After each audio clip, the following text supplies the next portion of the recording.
J'ai observé ça chez moi, cette tendance à vouloir contrôler les choses. Et dans des relations, ben, c'est sûr que ça se reflète. Pourquoi on a besoin de contrôler? On a besoin de contrôler certainement parce que il y a de l'insécurité à l'intérieur de nous. Quand on n'est pas en paix et on se sent pas en sécurité, ben, la façon d'aller chercher une prise pour se rassurer, ben, c'est de sentir qu'on est en contrôle de quelque chose. Et ben, l'humain étant ce qu'il est, ben, on va aller contrôler ce qui nous entoure. C'est ce qui nous paraît le plus facile. Donc, oui, on pourrait appeler ça aussi des prises de pouvoir même. Donc, avec nos enfants, par exemple, est-ce qu'on va aller faire à leur place? Parce qu'on peut avoir peur pour nous, mais peur pour les autres aussi. Donc, cette peur-là, elle peut de se promener partout autour de nous et on va protéger, peut-être surprotéger, faire à leur place, comme je disais. Quand on fait ça, est-ce que on leur permet d'être à leur juste place, de faire leurs propres expériences, d'aller tirer leurs propres leçons? Est-ce qu'on les aide et on leur permet de grandir? La même chose dans une relation de couple. Est-ce que si je veux tout contrôler dans la maison, est-ce que je veux contrôler comment on coupe les carottes pour chaque recette? Est-ce que est-ce que je laisse l'espace à mon amoureux, mon amoureuse de juste être? Et qu'est-ce que ça crée quand on est en contrôle comme ça aussi? De pas être à notre juste place, il y a des impacts importants.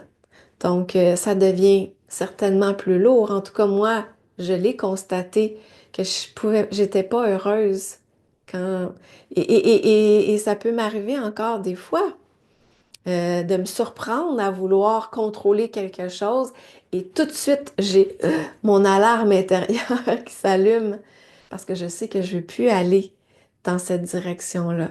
Incarner ma juste place, c'est tellement beau parce que ça, ça me demande de nourrir la paix à l'intérieur de moi, la sécurité. Ça m'invite à avoir la beauté, à m'aimer aussi comme je suis, même quand des fois ça peut être difficile, parce qu'il y a des choses qu'on aime moins de soi. Comment je peux arriver à aimer ça aussi et aimer l'autre dans ce qu'il est et lui laisser, lui donner de l'espace.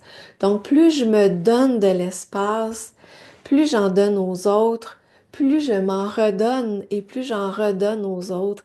Et ça monte comme ça, comme une spirale ascendante d'ouverture et d'espace. Et là, plus on crée de l'espace, plus il y a des choses extraordinaires qui entrent dans notre vie, des choses surprenantes. Alors, dans une prochaine vidéo, je vais pouvoir vous partager justement des expériences très concrètes avec mon chéri, avec mes enfants.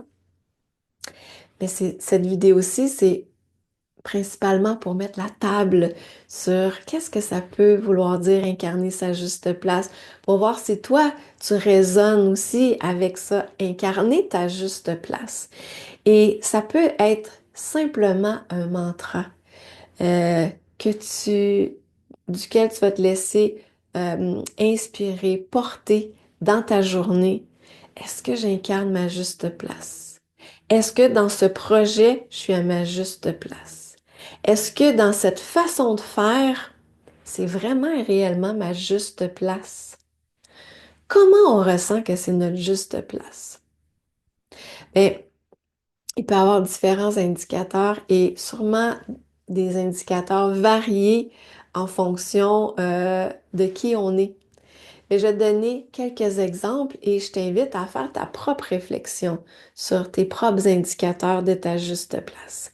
Pour moi, quand je sens qu'il n'y a plus de joie, qu'il y a absence de joie, c'est un bon indicateur.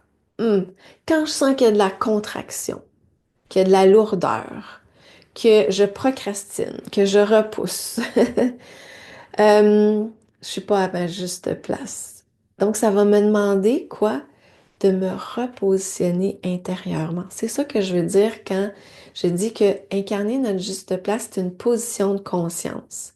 C'est de voir comment je peux d'abord peut-être ajuster mon regard, voir les choses autrement et me placer dans un angle nouveau pour aborder soit ce que j'ai à faire ou voir que peut-être prendre une décision pour cesser de faire certaines choses parce que c'est juste pas moi.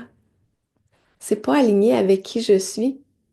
Et c'est merveilleux de prendre conscience de ça parce que ça me permet de dire, OK, mais si ça, c'est pas moi, moi, c'est quoi? Comment je pourrais le faire autrement?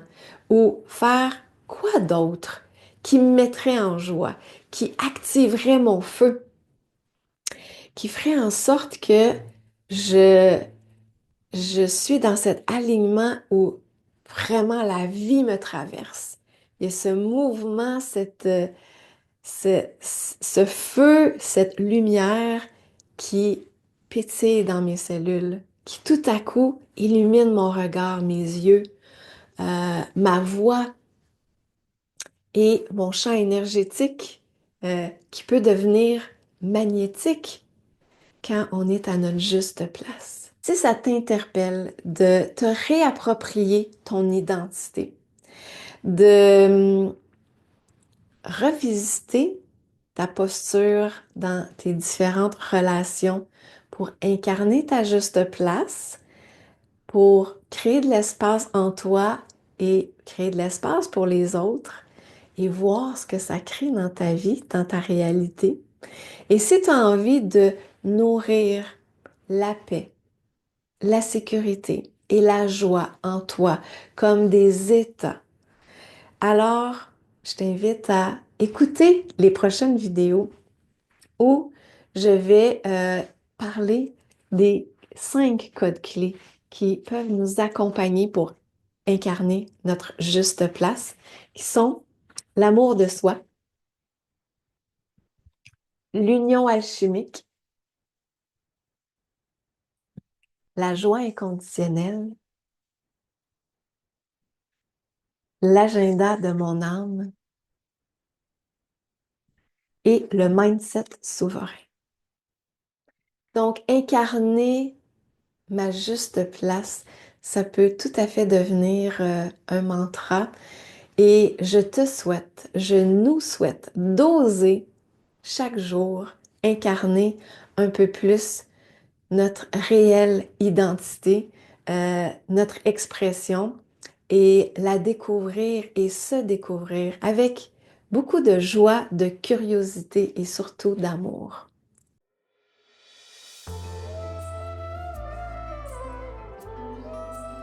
J'ai créé une méditation guidée que je t'offre en cadeau qui permet de s'aligner sur la fréquence de notre juste place en cohérence avec le plus grand bien.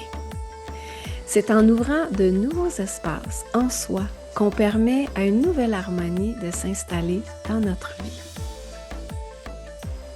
Pour te procurer la méditation J'incarne ma juste place, clique sur le lien en commentaire ou écris-moi.